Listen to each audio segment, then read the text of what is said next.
So hello guys, welcome back to my YouTube channel fast physics. आज हम electrodynamics के second lecture पे पहले लेक्चर की तरह 5 इंपॉर्टेंट प्रॉब्लम सॉल्व करेंगे, जो कि हमारा upcoming MSc entrance GATE exam की प्रिपरेशन पे हेल्प करेगा। तो पहला वाला जो क्वेश्चन है, इस क्वेश्चन का आप स्क्रीनशॉट ले सकते हो या नोटबुक पे कॉपी कर सकते हो। क्या बोला गया है पहले वाला क्वेश्चन पे? A solid cylinder with an infinite length of radius R, it carries charge with uniformly distributed along it volumetric charge density rho. The center of a circular hole of radius r by 2 is present in the middle of the cylinder and is located on its axis. The value of electric field at point P at a distance of 2r from the center axis is E equals to 23 rho r upon 16 k epsilon naught. So option दिया गया है A B C D. ये figure को आप देख पा रहे हो यहाँ पे। सो आप इस क्वेश्चन का स्क्रीनशॉट ले सकते हो या नोटबुक पे कॉपी कर सकते हो। ठीक है, अब हम इस क्वेश्चन का सॉल्यूशन देखेंगे। तो अब हम फर्स्ट क्वेश्चन का सॉल्यूशन देखेंगे। तो फर्स्ट क्वेश्चन में क्या बोला गया है फर्स्ट प्रॉब्लम पे कि एक सिलेंडर है, लॉन्ग इनफाइनाइट सिलेंडर है जिसका रेडियस है आर। उस आर रेडियस का सिलेंडर में इस सिलेंडर पे चार्ज डिस्ट्रीब्यूटेड है, यूनिफॉर्मली चार्ज डिस्ट्रीब्यूटेड है इस सिलेंडर में, सॉलिड सिलेंडर पे। और इस सॉलिड सिलेंडर पे जो सेंटर है, इस सेंटर पे एक सर्कुलर होल है। ये जो होल, एक सर्कुलर होल देख पा रहे हो, उस सर्कुलर होल का रेडियस कितना है? r/2।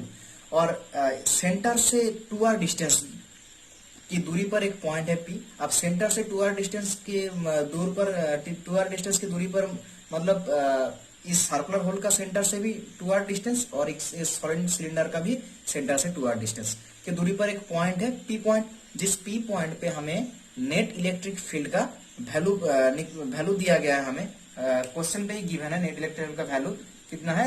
23 रो आर अपॉन 16 के एप्सिलॉन नॉट। हमें क्या पूछा गया है कि फाइंड द वैल्यू ऑफ के। हमें के का वैल्यू चाहिए। हमें किसका वैल्यू चाहिए? के का वैल्यू चाहिए। और यहाँ पे देख रहे हो कि सेंटर से कितने डिस्टेंस दूरी पर है? 2r डिस्टेंस की दूरी पर है। और नेट इलेक्ट्रिक फील्ड जिसका वैल्यू दिया गया है, ये वैल्यू हमें गिवन है। और ये रो क्या है? रो है वॉल्यूम चार्ज डेंसिटी, मतलब हर पर यूनिट वॉल्यूम में कितने चार्ज है उसका डेंसिटी दिया गया है, यहाँ पे रो दिया गया है। और हमें के का वैल्यू चाहिए, ऑप्शन भी दिया गया है। तो हम कैसे निकालेंगे इस के का वैल्यू? तो देखो, पहले हमें क्या करना पड़ेगा कि इस P पॉइंट पे नेट इलेक्ट्रिक फील्ड निकालना होगा। P पॉइंट पे हमें नेट इलेक्ट्रिक फील्ड निकालना होगा एक बार इस सॉलिड सिलेंडर के लिए।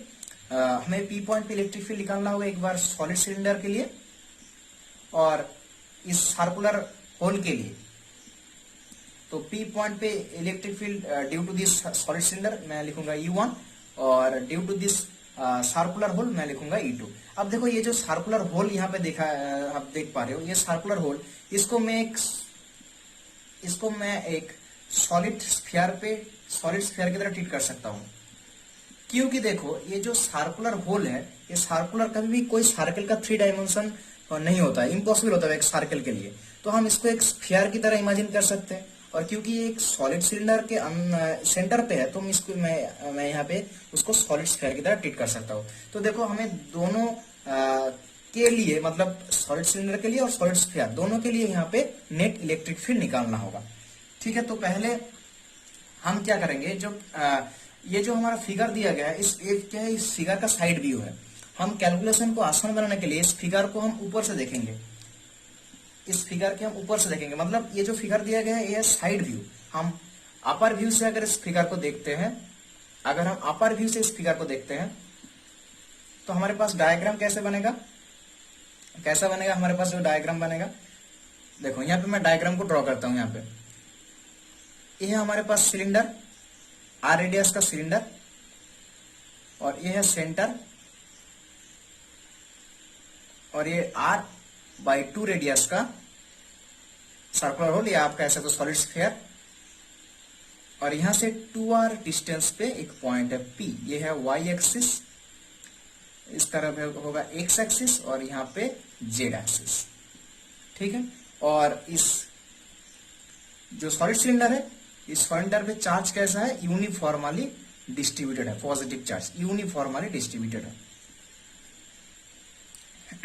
तो हमें पहले सॉलिड सिलेंडर के लिए इस पॉइंट पे इलेक्ट्रिक फील्ड निकालना होगा और फिर इस सॉलिड स्फीयर के लिए इलेक्ट्रिक फील्ड निकालना होगा।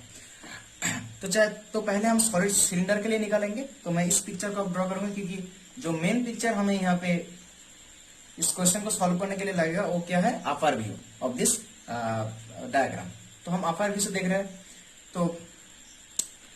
तो पहले हम क्या करेंगे, इस सॉलिड सिलेंडर के लिए पी पॉइंट पे इलेक्ट्रिक फील्ड निकालेंगे। हमें यहाँ पे एक बात याद रखना होगा कि जब हम सॉलिड सिलेंडर के लिए निकालेंगे पी पॉइंट पे, तब हम ये सॉलिड स्फीयर को कंसीडर नहीं करेंगे। और जब हम सॉलिड स्फीयर के लिए इलेक्ट्रिक फील्ड निकालेंगे इस पी पॉइंट पे, तब हमें ये सॉलिड सिलेंडर को कंसीडर नहीं करना है। ठीक है, तो पहले हम इलेक्ट्रिक फील्ड निकालते हैं सॉलिड सिलेंडर के लिए, जो कि होगा E1। इसका वैल्यू कितना होगा, E1। ठीक है, तो मैं फिर से उस डायग्राम का ड्रॉ करूंगा। तो सिर्फ सॉलिड सिलेंडर को मैं ड्रॉ करूंगा यहाँ पे, क्योंकि मैंने क्या कहा, जब सॉलिड सिलेंडर के लिए हमें इलेक्ट्रिक फील्ड निकालना होगा पी पॉइंट पे, तब हम इस सॉलिड स्फीयर को कंसीडर नहीं करेंगे। तो इसके लिए 2r डिस्टेंस पे एक पॉइंट है P। तो इस पॉइंट पे इलेक्ट्रिक फील्ड निकालने के लिए हमें क्या, किसकी मदद लेना होगा, एक गॉस थ्योरम का मदद लेना होगा। गॉस थ्योरम का हेल्प लेना पड़ेगा। तो यहाँ पे हम एक गॉसियन सरफेस ड्रॉ करेंगे। गॉसियन सरफेस, एक यहाँ पे एक गॉसियन सरफेस को हम ड्रॉ करेंगे, और इस सरफेस का रेडियस कितना होगा, इस गॉसियन सरफेस का रेडियस होगा 2r। और ये जो गॉसियन सरफेस होगा वो कैसा होगा, एक सिमेट्रिकली सिलेंडर होगा। उसका सरफेस क्या होगा, एक सिलेंड्रिकल सरफेस होगा। क्योंकि देखो गॉसियन सरफेस, क्योंकि देखो जिस सरफेस के लिए हमें इलेक्ट्रिक फील्ड निकालना होता है, जिस सरफेस के लिए हमें इलेक्ट्रिक फील्ड निकालना होता है, गॉसियन सरफेस उसी सरफेस का सिमेट्रिकल होता है। जैसे हमने यहाँ पे सॉलिड इस सिलेंडर के लिए इस पॉइंट पे इलेक्ट्रिक फील्ड निकालना होगा, हम निकालना चाहते हैं, तो जो गॉसियन सरफेस होगा वो इसी का सिमेट्रिकल सरफेस होगा। मतलब वो भी क्या है, एक सिमेट्रिकल सिलेंडर ही होगा। ठीक है, ये हम जानते हैं। तो इस पॉइंट पे इलेक्ट्रिक फील्ड निकालने के लिए गॉस थ्योरम का हेल्प लेंगे हम। तो क्या होता है, v integration v E vector dot dv equals to charge enclosed by the Gaussian surface upon epsilon naught. अब E वेक्टर तो कांस्टेंट होता है, तो E वेक्टर का वैल्यू यहां से बाहर कर दूंगा मैं। और dv, इसको अगर मैं इंटीग्रेशन कर दूं तो क्या आता है, dv का इंटीग्रेशन होगा v। अब वॉल्यूम क्या होगा, वॉल्यूम इस गॉसियन सरफेस का वॉल्यूम कितना होगा, तो ये क्या है, एक सिलेंडर है। तो पहले इसका एरिया कितना होगा, 2πr रेडियस। अब यहाँ से ये जो गॉसियन सरफेस है, मतलब इस सरफेस का रेडियस कितना होगा, यहाँ से यहाँ 2r रेडियस का एक सिलेंडर है। ठीक है, तो उसके लिए रेडियस होगा 2r इंटू लेंथ कितना होगा उसका l। तो हो गया dv। अब क्या निकालना होगा, देखो निकालना होगा charge enclosed by this Gaussian surface. मतलब इस सरफेस ने कितना चार्ज एनक्लोज करके रखा है। तो अगर आप ध्यान से देखोगे तो इस सरफेस ने कितना चार्ज एनक्लोज करके रखा है, टोटल जो चार्ज इस सॉलिड सिलेंडर पे है उतना ही चार्ज इसने एनक्लोज करके रखा है। तो हमें पहले ये निकालना होगा कि सॉलिड सिलेंडर में कितना चार्ज है, वही चार्ज इस गॉसियन सरफेस ने एनक्लोज करके रखा है, वही चार्ज इस गॉसियन सरफेस ने एनक्लोज किया है। तो उसका वैल्यू हम कैसे मिलेगा, देखो टोटल क्यू चाहिए हमें, कितना चार्ज है यहाँ पे। तो इसके लिए हम क्या करेंगे, हम ये जो सॉलिड सिलेंडर है r रेडियस का, उसके इनसाइड पे हम एक छोटा सा सॉलिड सिलेंडर ड्रॉ करेंगे x रेडियस का, जिसका वाइड होगा dx। ठीक है, अगर मैं पिक्चर को यहाँ पे दिखाऊं तो x रेडियस का एक सॉलिड सिलेंडर हम ड्रॉ करेंगे, और जिसका वाइड कितना होगा dx। तो पहले हम इस छोटे वाले सिलेंडर के लिए इलेक्ट्रिक फील्ड निकालेंगे।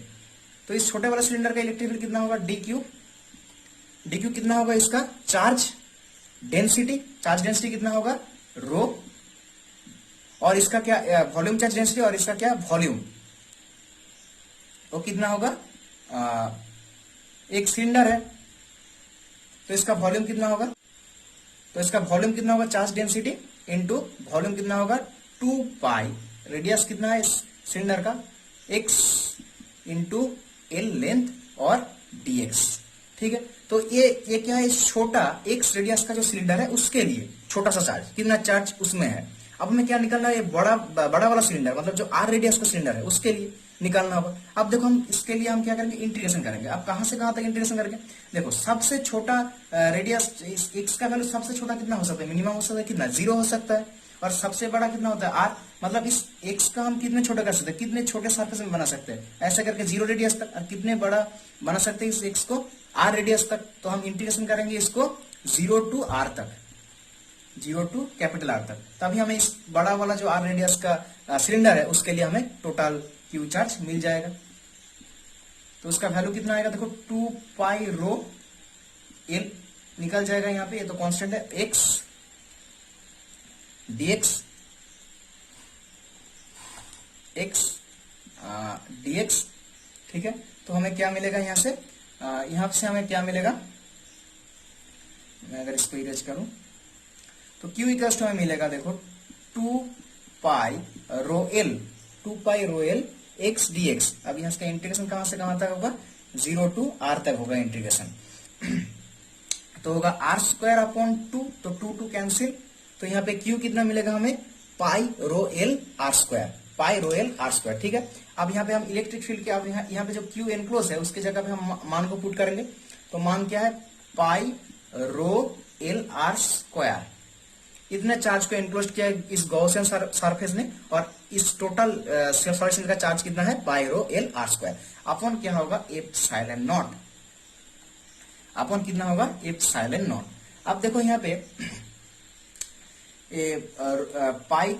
पाई कैंसिल हो जाएगा, एल कैंसिल होगा, और यहाँ पे एक आर कैंसिल होगा, तो मिलेगा हमें एग्जैक्टली फाइनल कितना मिलेगा, E1। इसको मैं E1 लिखूंगा क्योंकि electric field due to this solid cylinder, E1 equals to कितना होगा, rho are upon 2 into 2 4 epsilon not. तो यहाँ पे मैं लिखूंगा E1 का वैल्यू कितना आया, rho are upon 4 epsilon not. तो ये हमने किसका वैल्यू निकाला, electric field due to this electric field at the point P due to this solid cylinder. अब हम इलेक्ट्रिक फील्ड निकालेंगे उस सॉलिड स्फीयर के लिए, हम इलेक्ट्रिक फील्ड निकालेंगे। तब हम क्या करेंगे, इस सॉलिड सिलेंडर को कंसीडर नहीं करेंगे। मैंने पहले ही कहा था यहाँ पे, तो ये है उस सॉलिड स्फीयर। अब इससे 2r की डिस्टेंस पे एक पॉइंट है P, तो इस पॉइंट पे इलेक्ट्रिक फील्ड निकालने के लिए हमें गॉस थ्योरम का हेल्प लेना होगा यहाँ पे। तो पहले हम क्या करेंगे, गॉसियन सरफेस ड्रॉ करेंगे इस सॉलिड स्फीयर के लिए। तो थ्योरी क्या होगा यहाँ पे, तो क्या होगा यहाँ पे formula, close integral v e vector dot dv equals to charge enclosed by this Gaussian surface upon epsilon naught, ठीक है।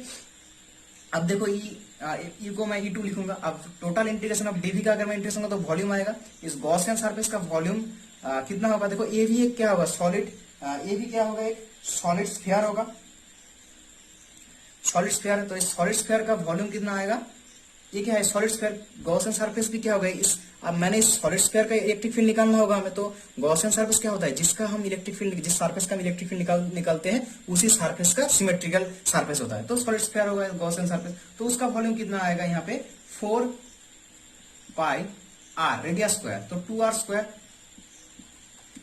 अब यहाँ पे निकालना होगा कितना चार्ज एनक्लोज कर रहा है इस गॉसियन सरफेस पे, कितना चार्ज एनक्लोज करेगा, जितना चार्ज इस सॉलिड स्फीयर पे है। पर अगर आप ध्यान से देखोगे तो क्वेश्चन में क्या बोला है कि जो सॉलिड सिलेंडर है उसमें चार्ज डिस्ट्रीब्यूटेड है, पर इस सर्कुलर होल पे कोई भी चार्ज नहीं। तो इसमें कोई चार्ज नहीं, क्या इसके मतलब क्या है, चार्ज इनक्लोज 0 होगा, नहीं। देखो हम इसके लिए कॉन्सेप्ट यूज करेंगे यहाँ पे।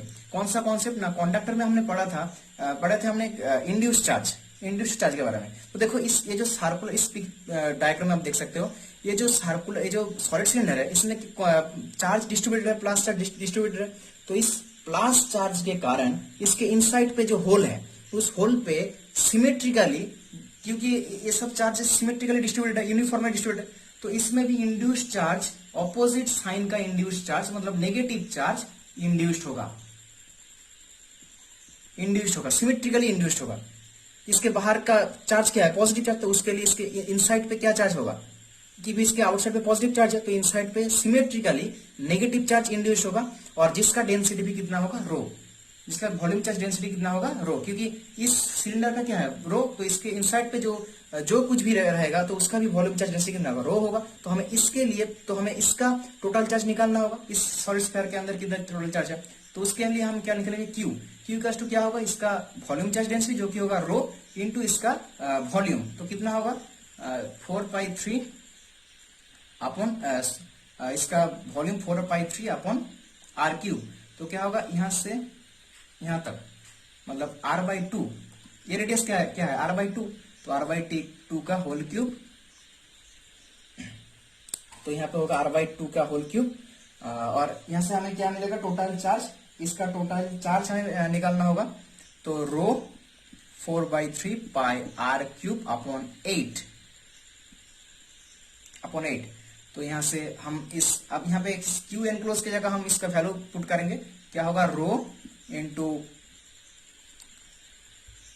4/3 पाई r क्यूब अपॉन 8। ठीक है, अब देखो ये 4 और यहाँ पे जो 4 है दोनों कैंसिल हो जाएगा, यहाँ का जो पाई कैंसिल हो जाएगा।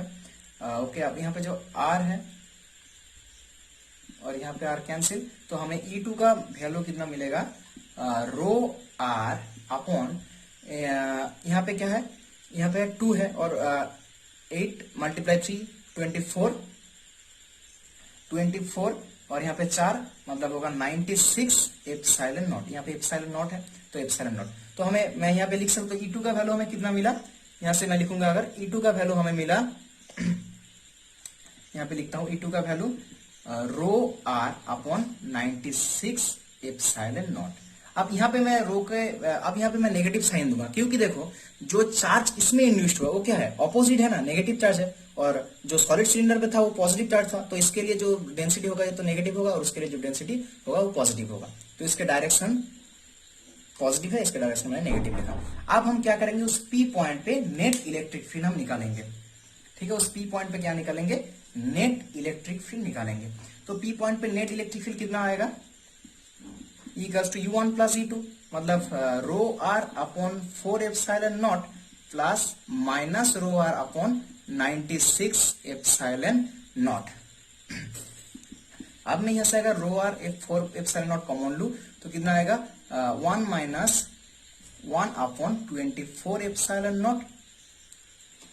ठीक है, और अगर उसके बाद क्या आएगा, rho r equals to rho r upon 4 epsilon naught, और यहाँ पे 1 माइनस सॉरी यहाँ पे एप्सिलॉन नॉट नहीं रहेगा, तो यहाँ पे होगा 23 अपॉन 24।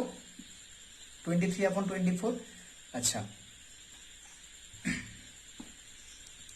और यहाँ पे E equals to 23 rho r upon 24 multiply 4 कितना होगा, 96 एप्सिलॉन नॉट।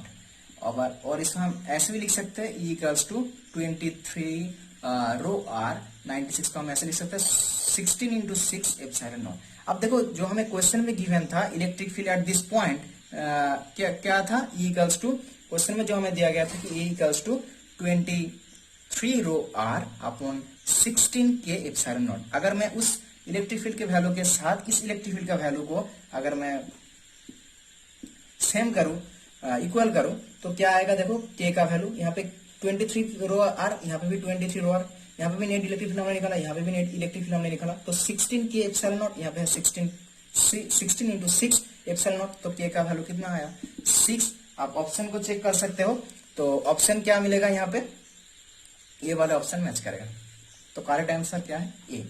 तो यह था फर्स्ट क्वेश्चन का सॉल्यूशन। अब हम नेक्स्ट क्वेश्चन की तरफ आगे बढ़ेंगे। तो अब हम सेकंड क्वेश्चन देखेंगे।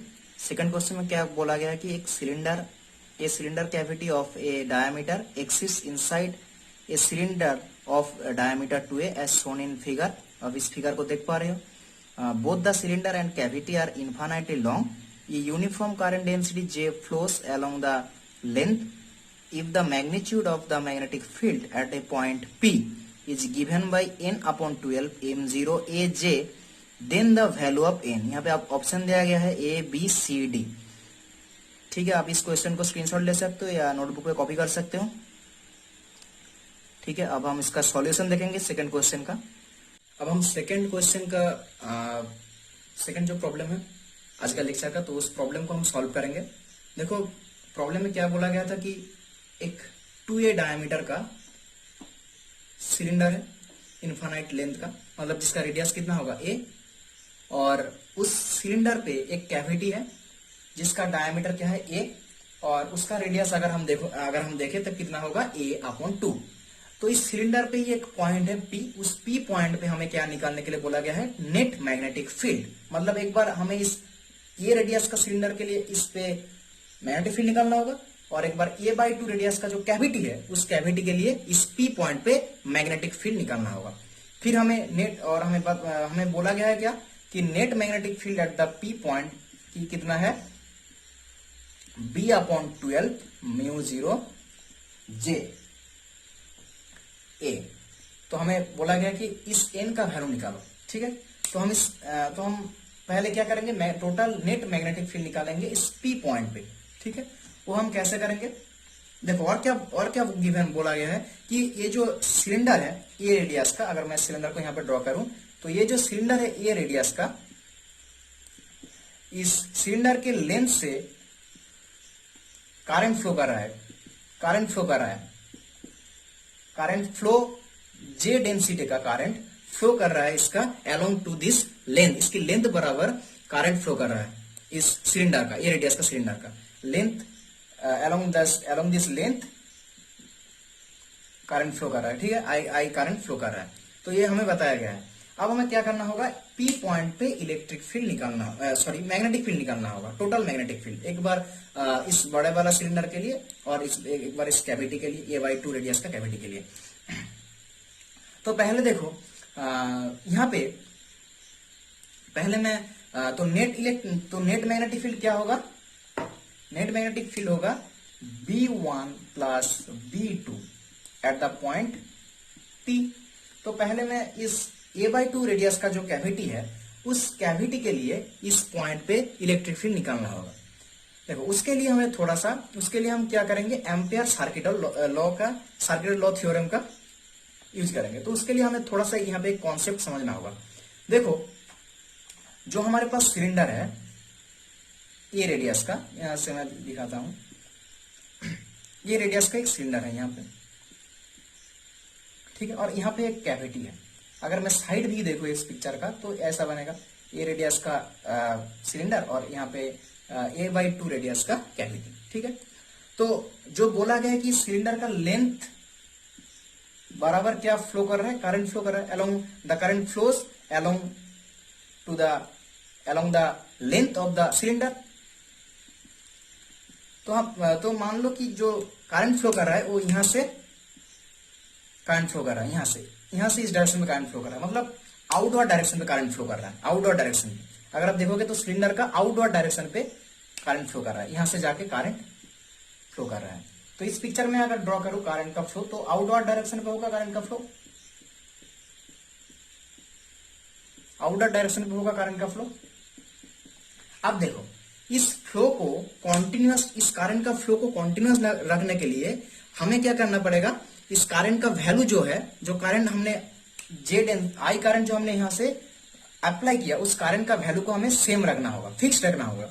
क्योंकि अगर उस वैल्यू को हमने फिक्स नहीं रखा तो क्या होगा, तो क्या होगा, ये जो फ्लो करंट का फ्लो है ये कॉन्टिन्यूअस नहीं होगा, मतलब एक टाइम पे करंट का फ्लो बंद हो जाएगा। क्योंकि देखो ऐसा क्यों होगा, क्योंकि देखो जो करंट फ्लो कर रहा है इस डायरेक्शन में करंट फ्लो हो रहा है, और क्या है, यहां से करंट बाहर जा रहा है, ये करंट बाहर जा रहा है। तो एक समय क्या होगा, ये जो करंट बाहर चले जा रहा है यहाँ से, तो सारे करंट अगर बाहर चले जाए तो करंट का वैल्यू धीरे धीरे डिक्रीज होगा, और एक समय क्या होगा, करंट का वैल्यू जीरो हो जाएगा, तो ये जो फ्लो है करंट का फ्लो ये कॉन्टिन्यूस नहीं रहेगा।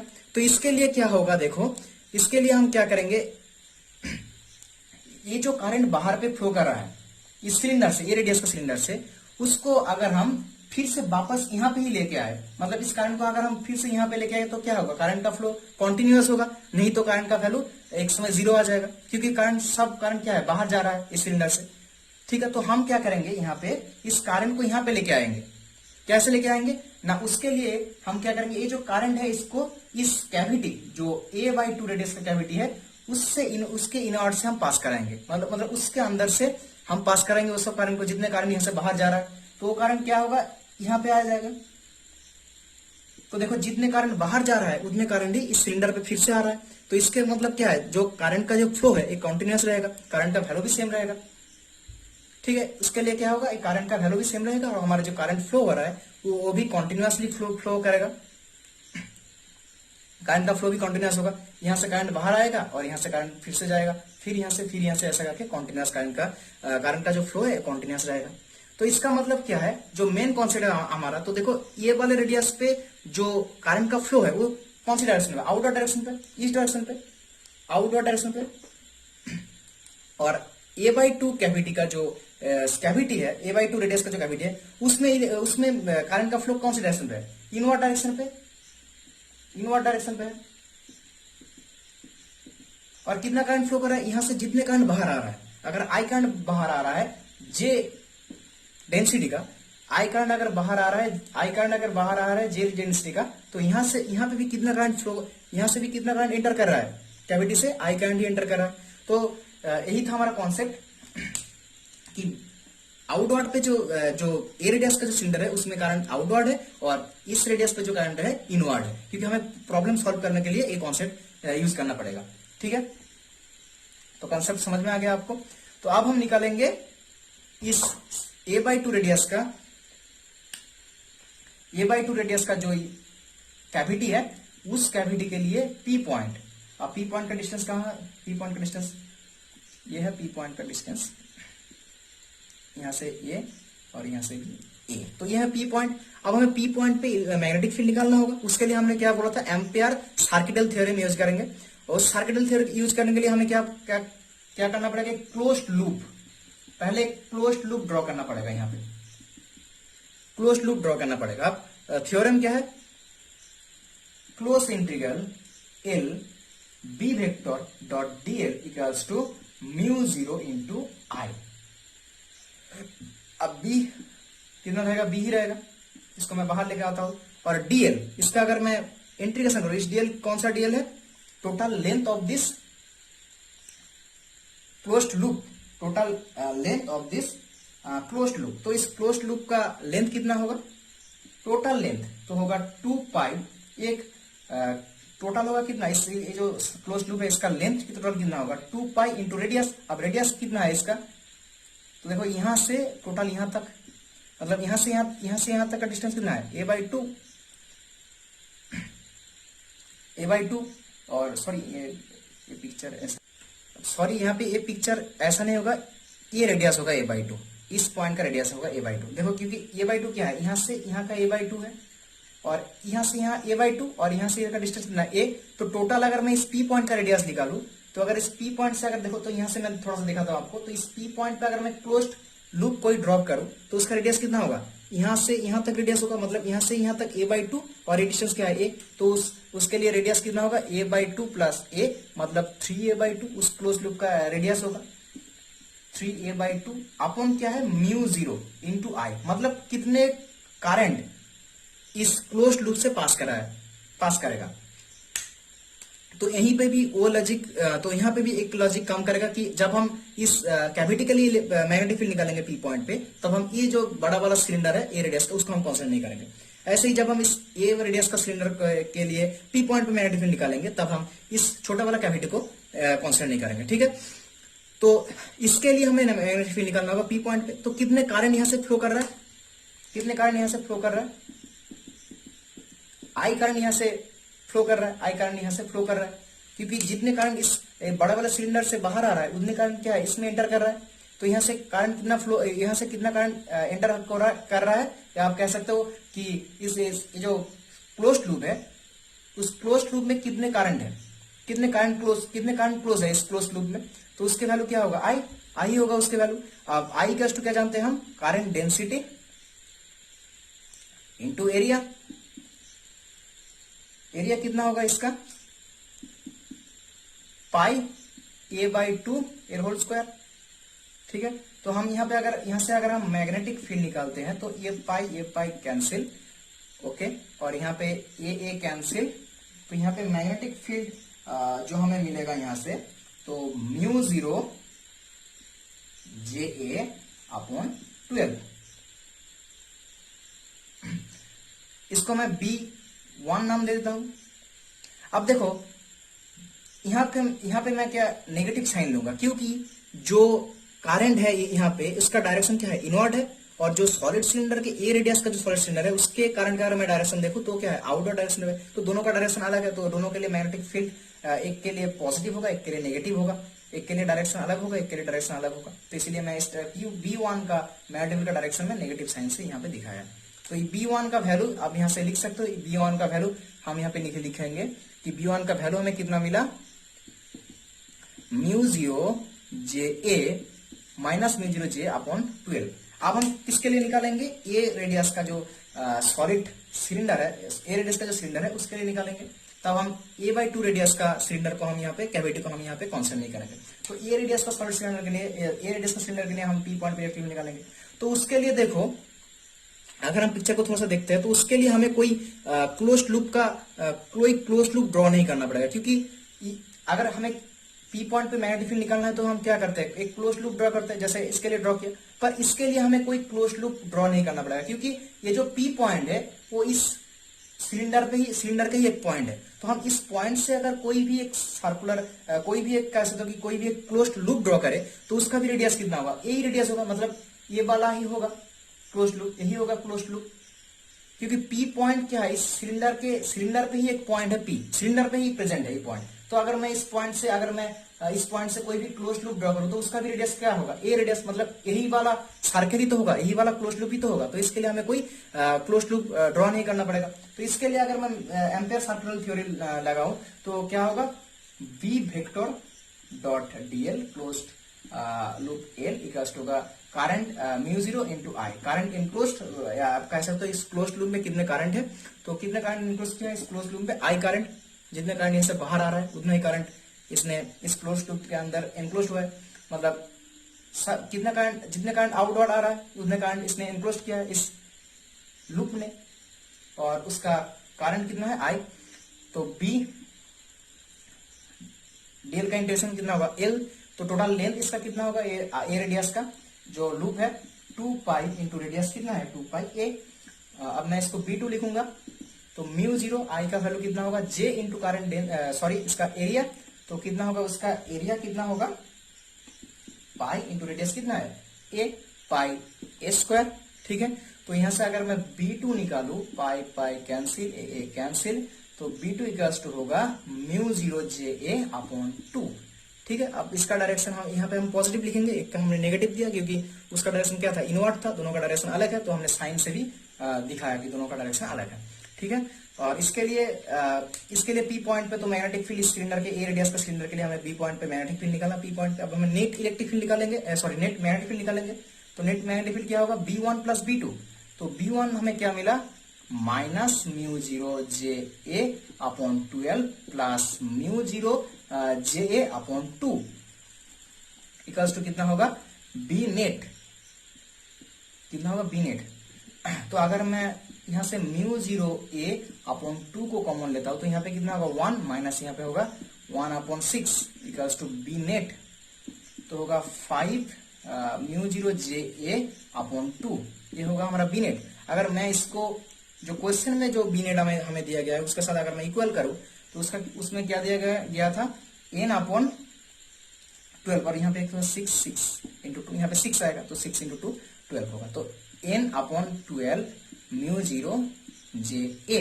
तो देखो ये जे कैंसिल, ये कैंसिल, μ0 कैंसिल, तो n का वैल्यू कितना आएगा 5। तो कौन सा ऑप्शन हमारा करेक्ट होगा, ऑप्शन ए करेक्ट होगा, यहाँ पे भी ऑप्शन ए करेक्ट होगा। ठीक है, ये था हमारा सेकंड क्वेश्चन का सॉल्यूशन। तो आपको लॉजिक समझ में आया कि जो करंट आउटवर्ड आ रहा है उस करंट को हमें सेम रखने के लिए, उस करंट का वैल्यू हमें सेम रखने के लिए, और जो फ्लो हो रहा है करंट का कॉन्टिन्यूस रखने के लिए हमने क्या किया, इस कैविटी के अंदर से जितने करंट यहाँ से बाहर आ रहा है उसको हमने इस कैविटी के अंदर से एंटर किया, क्योंकि हमें करंट का फ्लो को हमें क्या रखना होगा, सेम कॉन्टिन्यूस रखना होगा। क्योंकि अगर हमने यहाँ से एंटर नहीं करते तो ये करंट क्या बाहर आ जाता, सारे करंट बाहर आ जाता और हमारे करंट का जो फ्लो है वो कॉन्टिन्यूस रह जाता है। एक समय करंट का वैल्यू 0 हो जाता, फ्लो बंद हो जाता। तो हमने क्या किया, उस सारे करंट जो बाहर आ रहा है उसको एक डायरेक्शन दे दिया, इनवर्ट डायरेक्शन दे दिया। तो इसका भी एक डायरेक्शन मिल गया आउटवर्ड, तो इसका भी एक डायरेक्शन मिल गया। तो इस केस से हमें प्रॉब्लम को सॉल्व करने के लिए हेल्प मिल गया। ठीक है, तो ये था सेकंड क्वेश्चन का सॉल्यूशन। क्वेश्चन का आंसर कितना है ए, कौन सा ऑप्शन करेक्ट है ए। तो हम नेक्स्ट क्वेश्चन की तरफ आगे बढ़ेंगे। तो अब हम थर्ड क्वेश्चन देखेंगे। थर्ड क्वेश्चन में क्या बोला गया कि two non conducting spheres of radius r1 and r2 and carrying uniform volume charge densities plus rho and minus rho respectively are placed such that they partially overlap. Which options each are correct for all points in the overlapping region? मतलब ये जो options दिया है यहाँ पे, इस option में कौन सा ऑप्शन करेक्ट है या इनकरेक्ट है? तो पहला वाला ऑप्शन में दिया गया है कि the electrostatic field is zero, be the electrostatic potential is constant, see the electrostatic field is constant in magnitude, D में बोला गया है कि the electrostatic field has same direction. अब इस क्वेश्चन का स्क्रीनशॉट ले सकते हो। तो चलो अब इस क्वेश्चन का हम सॉल्यूशन देखेंगे।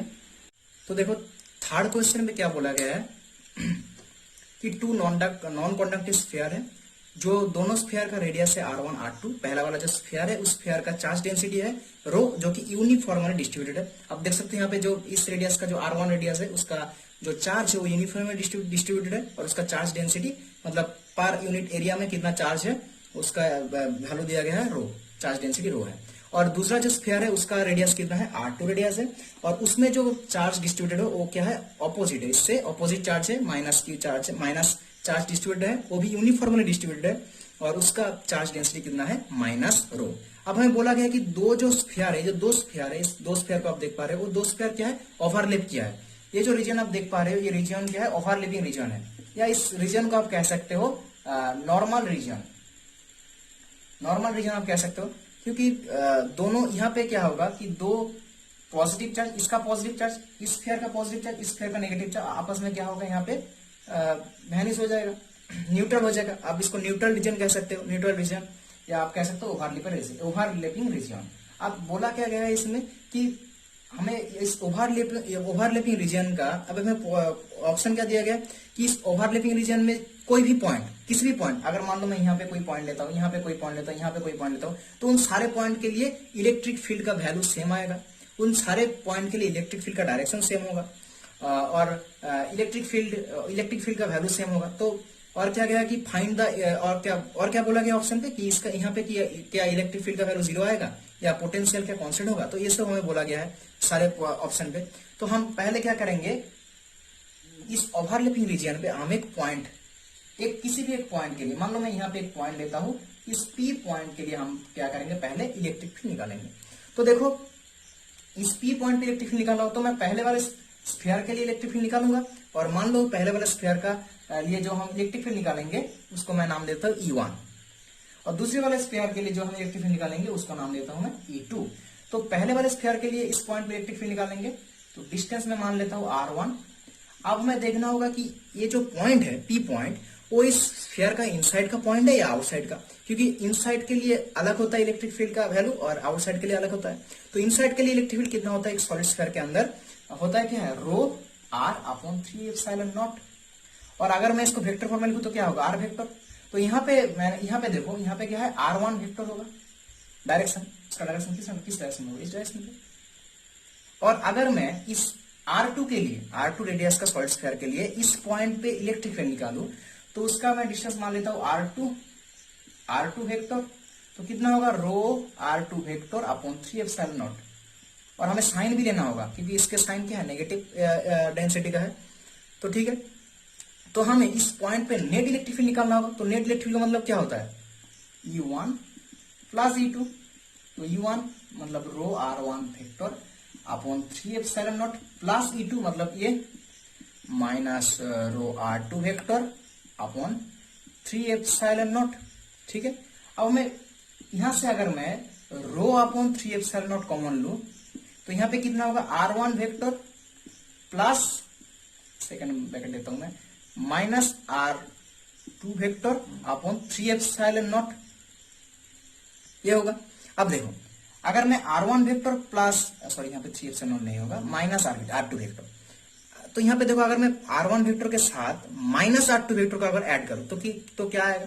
तो देखो R1 वेक्टर क्या है, ये वेक्टर है R1 वेक्टर, और माइनस R2 वेक्टर, देखो R2 वेक्टर क्या है इस डायरेक्शन पे, और माइनस R2 वेक्टर क्या होगा इसका ऑपोजिट डायरेक्शन मतलब इस डायरेक्शन पे। तो अगर मैं R1 वेक्टर और इस डायरेक्शन का ऑपोजिट, इस डायरेक्शन पे क्या होगा माइनस R2 वेक्टर इस डायरेक्शन पे, तो इन दोनों को अगर मैं ऐड करूं तो हमें ट्राइंगुलर वेक्टर लॉ से क्या मिलेगा, ये वाला वेक्टर, इन दोनों को ऐड करके इस डायरेक्शन पे vector plus a vector R1 vector plus plus minus R2 vector दोनों को ऐड करके हमें जो वेक्टर मिलेगा इस डायरेक्शन में वेक्टर मिलेगा, जिसका वैल्यू मैं मान लेता हूं डी वेक्टर। तो हमें मिलेगा यहां से rho upon 3 epsilon not D vector. अगर मैं किसी भी इस ओवरलैपिंग रीजन में कोई भी पॉइंट के लिए, मान लो मैं यहाँ पे कोई पॉइंट के लिए निकालता हूँ नेट इलेक्ट्रिक फील्ड, तो उसका वैल्यू भी क्या आएगा, ये आएगा। चेंज होगा किसका, R1 वेक्टर और R2 वेक्टर का वैल्यू में चेंज होगा। पर अगर मैं उसको ऐड करूं तो हमें लास्ट डी ही तो मिलेगा, हमें डी ही मिलेगा। पर यहाँ पे चेंज क्या होगा, R1 R2 का चेंज होगा, पर डी का चेंज नहीं होगा, क्योंकि इन दोनों का ऐड करके हमें क्या मिलेगा, डी ही मिलेगा हर वक्त। अगर कोई यहाँ पे कोई पॉइंट लेता है तो हर किसी के लिए R1 R2 चेंज हो सकता है, पर उनका जब हम ऐड करेंगे उन दोनों वेक्टर का, तो जो डी आएगा वो डी का वैल्यू क्या होगा, हर जगह पे सेम होगा। अब यहाँ से डायग्राम से देख सकते हो। तो मैं कह सकता हूं जो हमारा डी है, रिजल्टेंट वेक्टर है, वो क्या है, मैग्नीट्यूड, उसका मैग्नीट्यूड क्या है, अगर मैं इसका मैग्नीट्यूड निकालूंगा तो उसका मैग्नीट्यूड क्या है, कांस्टेंट है। हर किसी के लिए, हर किसी पॉइंट के लिए कांस्टेंट हो सकता है। तो इसका वैल्यू अगर कांस्टेंट है तो नेट इलेक्ट्रिक फील्ड हमारा किसके ऊपर डिपेंड कर रहा है, रो अपॉन 3 तो कांस्टेंट है, सिर्फ डी वेक्टर के ऊपर, डी वेक्टर के साथ इसका रिलेशन है, सिर्फ ये डिपेंड कर रहा है किसके साथ, डी वेक्टर के साथ। तो अगर हमारा डी वेक्टर अगर कांस्टेंट होता है हर कोई पॉइंट के लिए इस ओवरलैपिंग रीजन में, तो ई नेट भी क्या होगा, कांस्टेंट होगा हर किसी पॉइंट के लिए। तो हमारा जो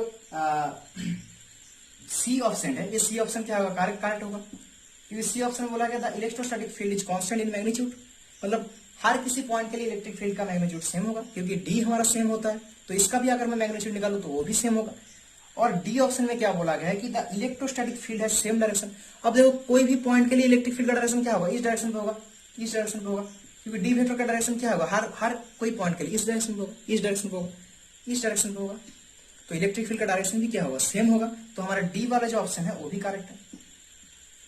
और ए वाला ऑप्शन में क्या बोला गया कि the electrostatic field at overlapping region में कोई भी पॉइंट के लिए इलेक्ट्रिक फील्ड का वैल्यू 0 आएगा। पर क्या 0 आ रहा है, यहाँ पे आप देखो नेट इलेक्ट्रिक फील्ड का वैल्यू क्या 0 आ रहा है। तो ये वाला ऑप्शन इनकरेक्ट है, रॉन्ग है। और बी ऑप्शन में बोला गया है कि इस ओवरलैपिंग रीजन में इलेक्ट्रोस्टैटिक पोटेंशियल का वैल्यू कांस्टेंट होगा।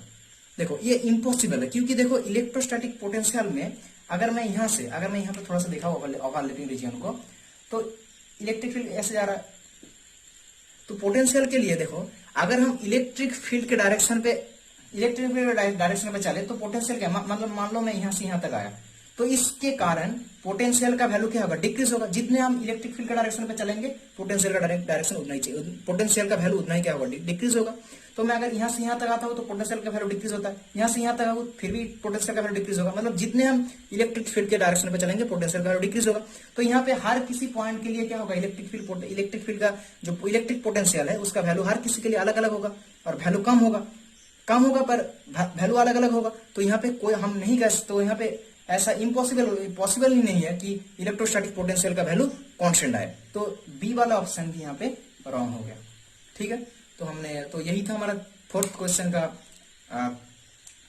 का सॉल्यूशन। उम्मीद है आपको समझ में आया होगा। अब हम नेक्स्ट क्वेश्चन की तरफ आगे बढ़ेंगे।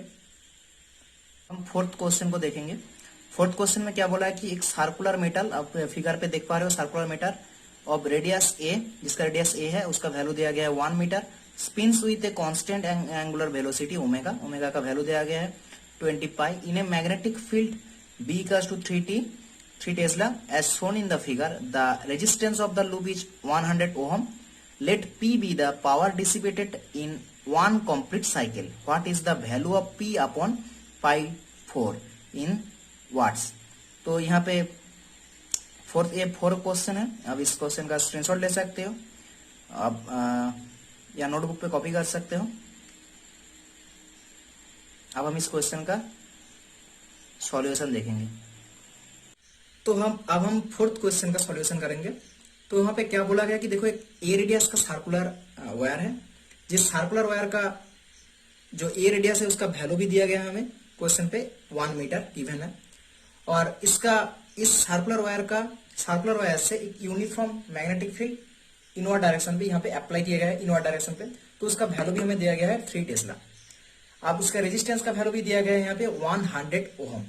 अब देखो हमें क्या बोला गया है, अब देखो ये जो सर्कुलर वायर है, ये सर्कुलर वायर क्या कर रहा है, ये जो एक्सिस आप देख पा रहे हो, इस एक्सिस के अलोंग ये क्या कर रहा है, ऐसे रोटेट कर रहा है, ऐसे रोटेट कर रहा है।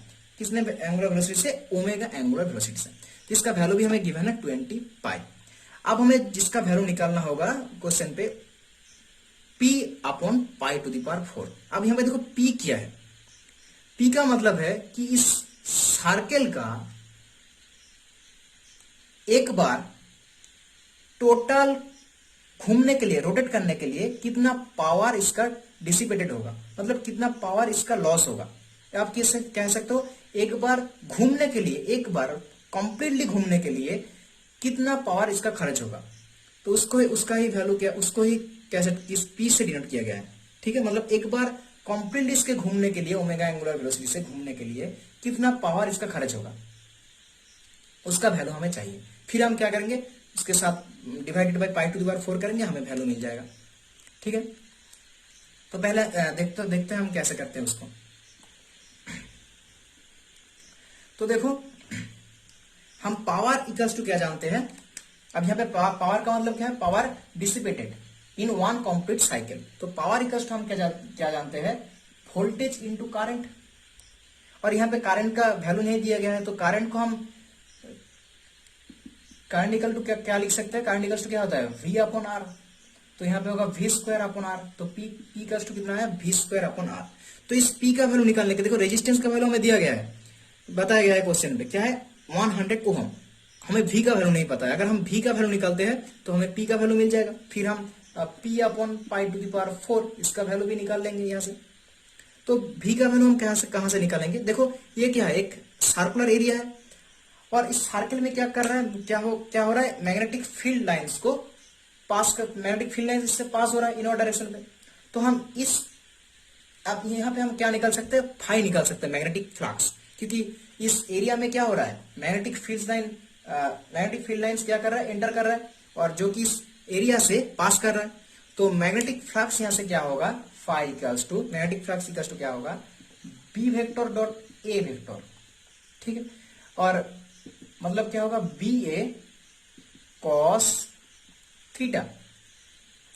अब थीटा इक्वल्स टू क्या होता है, थीटा का मतलब क्या है, angular displacement. Angular displacement equals to कितना होता है, एंगुलर वेलोसिटी इनटू टाइम। ये होता है इसके रिलेशन, एंगुलर डिस्प्लेसमेंट के साथ एंगुलर वेलोसिटी का रिलेशन। तो यहाँ पे मैं थीटा का जगह क्या लिख सकता हूँ, omega T, B omega T. अब देखो इसका एरिया कितना होगा, pi A square, circular wire है, तो B into pi A square cos omega T. तो हमने यहाँ से फाई निकाला। फाई क्यों निकाला, क्योंकि देखो अगर मैं फाई का अगर rate of change of magnetic flux निकालो, तो rate of change of magnetic flux क्या होता है, इंड्यूस्ड ईएमएफ, मतलब वोल्टेज, इंड्यूस्ड ईएमएफ यानी आप कह सकते हो वोल्टेज, इंड्यूस्ड वोल्टेज। तो हमें क्या चाहिए, इस v का वैल्यू ही तो चाहिए, यहाँ पे इंड्यूस्ड वोल्टेज का वैल्यू ही तो चाहिए। तो अगर मैं इसका rate of change of magnetic flux निकालू, मतलब D phi by D T निकालू, तो कितना आएगा यहाँ पे। तो यहाँ पे देखो, अगर मैं D phi by D T निकालू तो आएगा minus B by A square omega sine omega T, omega sine omega T. तो v का वैल्यू, तो हमें D phi by D T का वैल्यू मिला। अब D phi by D T का हम क्या लिख सकते हैं, v इंड्यूस्ड वोल्टेज, इसका वैल्यू हमें चाहिए। अब हम क्या निकालेंगे, v स्क्वायर निकालेंगे। तो v स्क्वायर इक्वल टू कितना होगा, इसका स्क्वायर, तो होगा b square pi square A to the power 4 omega square sine square omega T. तो हम यहाँ पे p का वैल्यू निकाल सकते हैं यहाँ से।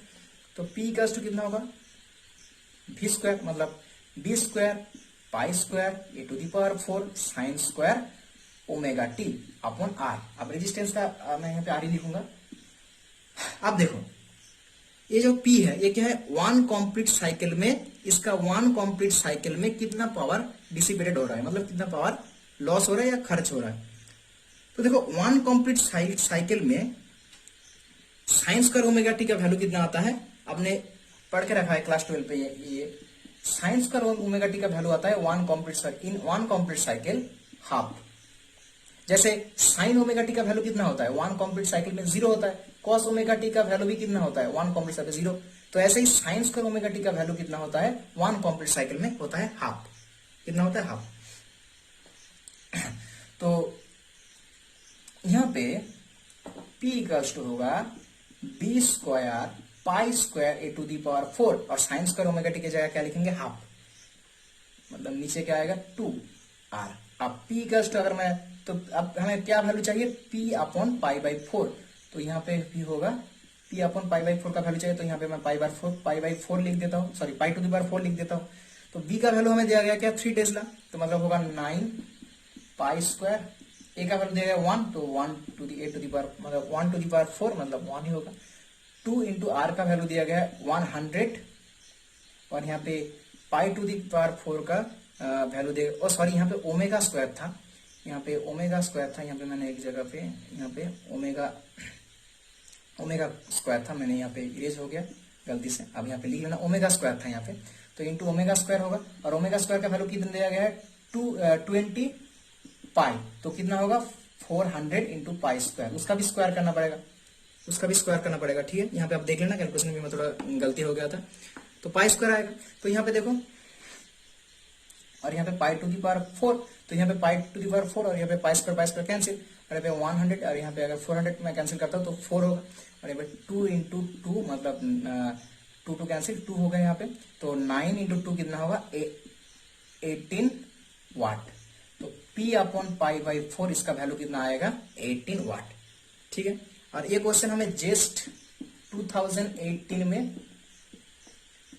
ये क्वेश्चन आया था, और कलकत्ता यूनिवर्सिटी पे भी ये क्वेश्चन पूछा गया था 2014 पे, एमएससी इंटर से पूछा गया था कलकत्ता यूनिवर्सिटी से ये क्वेश्चन को। तो आसान सा क्वेश्चन है। यहाँ पे पहले हमने पी निकाला, पी का क्या होता है वी स्क्वायर अपॉन आर होता है, भी क्या होता है इंड्यूस्ड ईएमएफ या वोल्टेज, इंड्यूस्ड ईएमएफ का मतलब क्या है वोल्टेज होता है। तो पहले हमें इस भी का वैल्यू चाहिए था, तो भी का वैल्यू के लिए हमने क्या किया, क्योंकि इस एरिया से क्या हो रहा है मैग्नेटिक फील्ड लाइंस एंटर कर रहा है, मैग्नेटिक फील्ड लाइंस यहाँ से पास कर रहा है, तो इसके लिए हम यहाँ से फाई निकल सकते हैं, इसका एरिया वेक्टर लिखा है यहाँ पे, इस एरिया लिखा है यहाँ पे, तो फाई निकाला हमने उसका। अगर मैं रेट ऑफ चेंज अब निकालू तो हमें रेट ऑफ चेंज मतलब D phi by D T निकालू तो इसके हमें इंड्यूस्ड ईएमएफ मिल जाएगा, मतलब वोल्टेज मिल जाएगा। हमने इसका स्क्वायर किया, उसका स्क्वायर करने से हमें ये मिला B square pi square A to the power 4 sine square omega T into omega square.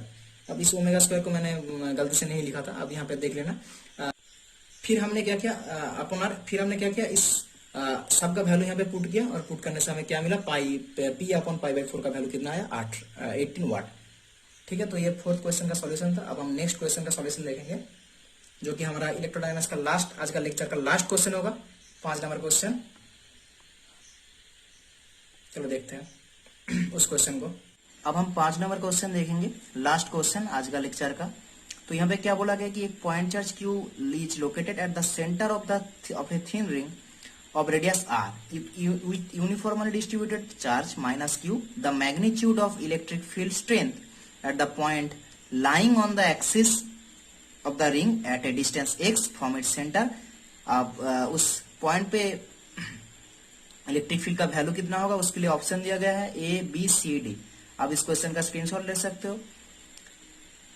ठीक है, अब हम इसका सॉल्यूशन, अब 5 नंबर क्वेश्चन का हम सॉल्यूशन देखेंगे। ये क्वेश्चन गेट 2002 में पूछा गया था, बहुत ही इजी क्वेश्चन है। देखो क्या बोला कि आर रेडियस पे एक सर्कल है, थिन सर्कल है, जिस सर्कल का सेंटर पे एक क्यू चार्ज है, क्यू चार्ज लोकेटेड है इस सेंटर के सर्कल के सेंटर पे, और इस सर्कल के सेंटर से एक्स डिस्टेंस की दूरी पर एक पॉइंट है पी, और जो ये जो एक्स डिस्टेंस है इस आर रेडियस से बड़ा है, बहुत ही बड़ा है। ठीक है, और इस पी पॉइंट पे हमें नेट इलेक्ट्रिक फील्ड निकालना होगा। और क्या बताया गया है, देखो ये जो सर्कल है, इस सर्कल का बाहर आउटसाइड पे माइनस क्यू चार्ज क्या है यूनिफॉर्मली डिस्ट्रीब्यूटेड। आप देख पा रहे हो इस पिक्चर से minus Q charge uniformly distributed है। तो हमें पी पॉइंट पे क्या निकालना होगा, पी पॉइंट पे हमें नेट इलेक्ट्रिक फील्ड निकालना होगा। अब यहाँ पे ऑप्शन दिया गया है, कौन सा ऑप्शन मैच करेंगे हम देखते हैं। तो पहले पी पॉइंट पे इलेक्ट्रिक फील्ड ड्यू टू इस प्लस क्यू चार्ज के लिए क्या होगा इलेक्ट्रिक फील्ड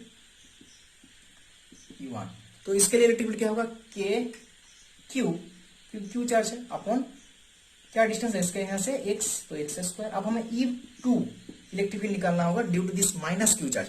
देखो हमने ऐसा सॉल्यूशन किया था फर्स्ट सेम में, क्या था, एक मान लो यहाँ पे एक सर्कुलर लूप है, उस सर्कुलर लूप से सेंटर से z डिस्टेंस की दूरी पर अगर कोई पॉइंट होता है तो उस पॉइंट पे हमें इलेक्ट्रिक फील्ड हम कैसे निकालते थे, क्या करते थे, यहाँ पे एक सर्कुलर स्ट्रिप लेते थे, और इस पॉइंट पे इस सर्कुलर स्ट्रिप के कारण इस पॉइंट पे इलेक्ट्रिक फील्ड क्या होगा, इस डायरेक्शन में होगा डी। अब अगर ये एंगल थीटा है तो ये एंगल अगर थीटा, तो इस डायरेक्शन पे क्या होगा, इस डायरेक्शन में होगा डी कॉस थीटा, और यहाँ पे क्या होगा इस डायरेक्शन पे डी साइन थीटा। और सिमिलरली इसके ऑपोजिट में जो सर्कुलर स्ट्रिप होगा उस सर्कुलर स्ट्रिप के लिए इस पॉइंट पे इलेक्ट्रिक फील्ड का डायरेक्शन इस डायरेक्शन में होगा, तो उसके लिए भी डी cos थीटा डी उसके लिए डी cos थीटा किस डायरेक्शन में होगा, इस डायरेक्शन में होगा डी cos थीटा, तो डी sin थीटा इस डायरेक्शन में होगा, तो डी sin थीटा कैंसिल हो रहा है, तो नेट इलेक्ट्रिक फील्ड क्या मिलेगा, डी cos थीटा। अब पूरे सर्कुलर लूप के लिए हम क्या करते थे, 0 to 2 पाई r तक इंटीग्रेटेड कर देते, इंटीग्रेशन कर देते, ऐसे कैलकुलेशन आपने किया होगा। तो इलेक्ट्रिक फील्ड कितना आता है ऐसे सर्कुलर लूप के लिए, जेड डिस्टेंस की दूरी पर क्या आता है, और ये सर्कुलर लूप क्या है, सर्कुलर लूप में मान लो क्यू चार्ज क्या है, यूनिफॉर्म डिस्ट्रीब्यूटेड है, ऐसे ही माइनस, यहाँ पे माइनस क्यू चार्ज है, यहाँ पे plus Q charge, uniform distributed था। तो उसके लिए हमने इलेक्ट्रिक फील्ड कितना आता था, हमारे इलेक्ट्रिक फील्ड आता था 1/4 पाई एप्सिलॉन नॉट लैम्डा, इसका length total 2 pi R into जिस डिस्टेंस में हमें निकालना है तो जेड, और क्या आता है इस डिस्टेंस का स्क्वायर, जेड का स्क्वायर, और ये जो रेडियस है आर उसका square, whole to the power 3/2, whole to the power 3/2। तो यहाँ पे अगर मैं लिखूं तो देखो यहाँ पे क्या होगा, E2 equals to 4 pi epsilon naught, और देखो यहाँ पे लैम्डा इंटू 2 पाई आर का मतलब क्या है, lambda charge density into length, मतलब क्या होता है टोटल चार्ज। तो यहाँ पे टोटल चार्ज कितना है, माइनस क्यू, इसको मैंने चार्ज में कन्वर्ट किया, इंटू जेड, मतलब सेंटर से यहाँ से जो पॉइंट है, सेंटर से जो पॉइंट है पी, उसका डिस्टेंस कितना है, एक्स, यहाँ पे एक्स है, तो मैं जेड की जगह यहाँ पे एक्स लिखूंगा, और इसको क्या लिखेंगे, देखो जेड क्या है, डिस्टेंस है, तो एक्स स्क्वायर, और रेडियस कितना है आर, तो R square whole to the power 3/2, ठीक है, होल टू दी पावर 3/2। तो हमें पी पॉइंट पे क्या निकालना होगा, नेट इलेक्ट्रिक फील्ड निकालना होगा पी पॉइंट पे। तो नेट इलेक्ट्रिक फील्ड क्या होगा पी पॉइंट पे, equals to K Q upon X square plus sorry minus Q X upon 4 pi epsilon naught R square plus X square whole to the power 3/2। यह आएगा। के का value यहां से मैं अगर लिख दूं तो के इक्वल्स टू क्या होता है, 1/4 पाई एप्सिलॉन नॉट, ठीक है। तो यहाँ पे होगा, इस टर्म को गेस करता हूं, तो ई इक्वल्स टू यहाँ पे होगा Q upon 4 pi epsilon naught X square minus Q x 4 pi epsilon naught. अब मैं यहाँ से अगर एक्स स्क्वायर को बाहर लेके आऊं, मतलब कॉमन लूं, तो कॉमन लेने से क्या होगा, एक्स स्क्वायर बाहर आएगा, और एक्स स्क्वायर के पावर में कितना होगा 3/2, तो ये स्क्वायर स्क्वायर कैंसिल, मतलब एक्स क्यूब बाहर आएगा, और यहाँ पे क्या है एक्स, तो एक्स और एक्स क्यूब कैंसिल होकर यहाँ पे होगा एक्स स्क्वायर, और इन साइड पे क्या होगा 1, इस जगह पे 1, और होगा R square upon X square 3/2, ठीक है, ये होगा। फिर हम क्या करेंगे, Q upon 4 pi epsilon naught X square minus Q upon 4 pi epsilon naught X square. अब ये जो टर्म है, इस टर्म को मैं ऊपर में लेके जाऊं तो क्या होगा 1 plus R square upon X square whole to the power minus 3/2। ये पावर क्या होगा, माइनस हो जाएगा, माइनस 3/2। इसको अगर मैं इस पूरे टर्म को अगर पार्ट को ऊपर लेके जाऊं तो क्या होगा, पावर माइनस 3/2 आ जाएगा, ठीक है। मैं यहाँ पे करता हूँ कैलकुलेशन, यहाँ पे कैलकुलेशन करता हूँ, तो ई का कितना आएगा, यहाँ पे देखो Q upon 4 pi epsilon naught X square minus Q upon 4 pi epsilon naught X square, और ये होगा क्या 1 minus 3/2 R square X square, ठीक होगा, minus 1 minus 3/2 R square upon X square. अब अगर मैं इसके साथ मल्टीप्लीकेशन करूँ इसका,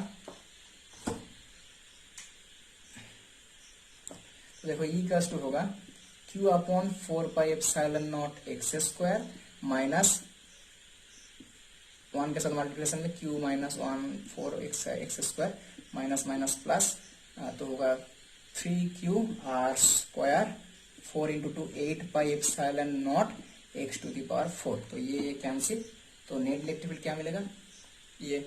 अब अगर मैं तो net electric field equal to कितना मिलेगा 3q R square 8 pi epsilon naught X to the power 4। और अगर मैं इसको क्वेश्चन के साथ ऑप्शन के साथ मैच करूं तो होगा, आप देखना सी वाला ऑप्शन मैच करेगा, यहाँ से सी वाला ऑप्शन मैच करेगा। ये क्वेश्चन पूछा गया था गेट 2002 में, और पूछा गया था आपका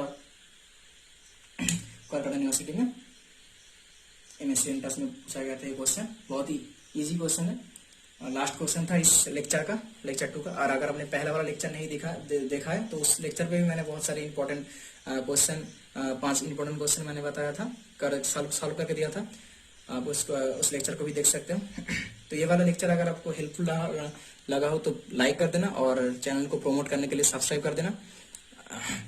और मिलते हैं किसी दूसरे टॉपिक पे, तब तक के लिए good night. Thank you for watching this video. Bye.